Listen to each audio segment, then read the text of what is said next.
Бакинка, самка и берки самка гана.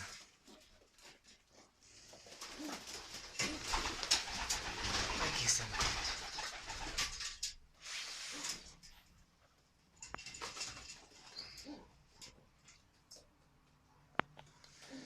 Бакинка ең жақсы учат. Менде жалаң анжыранда.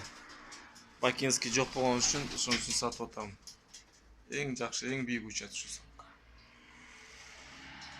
Мына баягы дукчу бая. Бу деле өтө бийик учат. Bunun sametini başka para ötetti ama şunu satış gerek olacak.